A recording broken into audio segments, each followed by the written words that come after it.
ಕೇರಳದ ರೀತಿ ಹಿಮಾಚಲ ಪ್ರದೇಶದಲ್ಲೂ ಕೂಡ ಪರಿಸ್ಥಿತಿ ಕೈಮೀರಿ ಹೋಗ್ತಾ ಇದೆ. ಸಾಕಷ್ಟು ಅವಾಂತರಗಳು ಅಲ್ಲೂ ಸೃಷ್ಟಿಯಾಗ್ತಾ ಇದೆ. ಹಿಮಾಚಲ ಪ್ರದೇಶದಲ್ಲೂ ಕೂಡ ಮಳೆಯ ಅವಾಂತರ ಹೆಚ್ಚಾಗಿರೋದು. ಗುಡ್ಡ ಕುಸಿತದಿಂದ ಹಲವಾರು ಗ್ರಾಮಗಳಲ್ಲಿ ಆತಂಕ ಮನೆ ಮಾಡಿದೆ. ನಿರಂತರ ಮಳೆಯಿಂದ ಹಲವಾರು ಗ್ರಾಮಗಳು ಜಲಾವೃತವಾಗಿದೆ. ಮತ್ತೊಂದೆಡೆ ರಕ್ಷಣಾ ಸಿಬ್ಬಂದಿಯಿಂದ ಕಾರ್ಯಾಚರಣೆಯನ್ನ ಮುಂದುವರಿಸಲಾಗಿದೆ. ರಾಂಪುರದಲ್ಲಿ ತಾತ್ಕಾಲಿಕ ಸೇತುವೆಯನ್ನು ನಿರ್ಮಿಸಿ ಸಂತ್ರಸ್ತರ ರಕ್ಷಣೆ ಮಾಡುವಂತ ಕೆಲಸವನ್ನ ಮಾಡಲಾಗ್ತಾ ಇದೆ.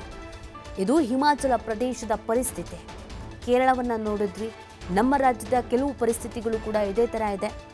ಅದೇ ರೀತಿಯಾಗಿ ಹಿಮಾಚಲ ಪ್ರದೇಶ ಅಲ್ಲೂ ಕೂಡ ಮಳೆ ಸಾಕಷ್ಟು ಅವಾಂತರವನ್ನ ತಂದೊಡ್ಡಿದೆ. ನೀವು ಅಲ್ಲಿನ ರಕ್ಷಣೆಯ ಕಾರ್ಯಾಚರಣೆಯನ್ನ ನೀವು ಗಮನಿಸ್ತಾ ಇದ್ದೀರಾ. ಗುಡ್ಡ ಕುಸಿತದಿಂದ ಹಲವಾರು ಗ್ರಾಮಗಳಲ್ಲಿ ಆತಂಕ ಮನೆ ಮಾಡಿದೆ ಮತ್ತು ನದಿ ಪಾತ್ರದ ಜನರನ್ನ ಬೇರೆ ಕಡೆಗೆ ಶಿಫ್ಟ್ ಮಾಡಲೇಬೇಕಾದಂಥ ಅನಿವಾರ್ಯತೆ ಇರೋದ್ರಿಂದ ಒಂದು ಭಾಗದಿಂದ ಇನ್ನೊಂದು ಭಾಗಕ್ಕೆ ಶಿಫ್ಟ್ ಮಾಡುವಂಥ ಕೆಲಸವನ್ನು ಮಾಡಲಾಗ್ತಿದೆ. ಆದರೆ ಅದು ಎಷ್ಟು ಹೈ ರಿಸ್ಕ್ ಇದೆ ಅನ್ನೋದನ್ನು ಕೂಡ ನೀವು ದೃಶ್ಯದಲ್ಲಿ ಗಮನಿಸ್ತಾ ಇದ್ದೀರಾ. ಅತಿಯಾದ ರಿಸ್ಕ್.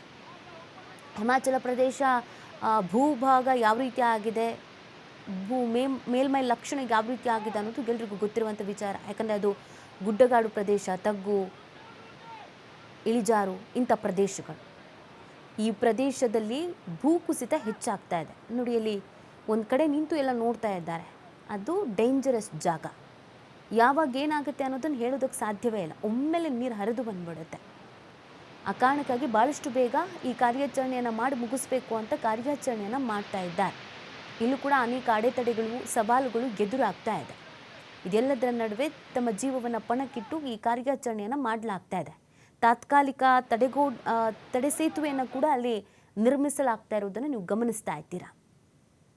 ಇದು ಹಿಮಾಚಲ ಪ್ರದೇಶದ ಸದ್ಯದ ಪರಿಸ್ಥಿತಿ. ಅಲ್ಲಿನ ವಿಜುವಲ್ಸನ್ನು ನೀವು TV5 ಸ್ಕ್ರೀನ್ ಮೇಲೆ ಗಮನಿಸ್ತಾ ಇದ್ದೀರಾ. ಯಾವ ಥರದೊಂದು ಸಿಚುವೇಶನ್ ಹಿಮಾಚಲ ಪ್ರದೇಶದಲ್ಲಿ ಇದೆ ಅಂತ. ಈಗಾಗಲೇ ಅಲ್ಲಿನ ಸರ್ಕಾರ ಕೂಡ ಎಚ್ಚೆತ್ತುಕೊಂಡಿದೆ. ಅಲರ್ಟ್ ಆಗಿರುವಂಥ ಸೂಚನೆಯನ್ನು ನೀಡಲಾಗಿದೆ. ಎಲ್ಲದ್ರ ಬಗ್ಗೆ ವರದಿಯನ್ನು ಪಡ್ಕೊಳ್ಳಲಾಗ್ತಾ ಇದೆ. ಎಷ್ಟರ ಮಟ್ಟಿಗೆ ಹಾನಿಯಾಗಿದೆ, ಏನು ಎತ್ತ ಅನ್ನೋದ್ರ ಬಗ್ಗೆ ನಿರಂತರವಾದಂಥ ಕಾರ್ಯಾಚರಣೆಯನ್ನು, ರಕ್ಷಣಾ ಕೆಲಸವನ್ನು ಮತ್ತು ಅನಾಹುತವನ್ನು ತಡೆಯುವಂಥ ಕೆಲಸವನ್ನು ಮಾಡಲಾಗ್ತಾ ಇದೆ.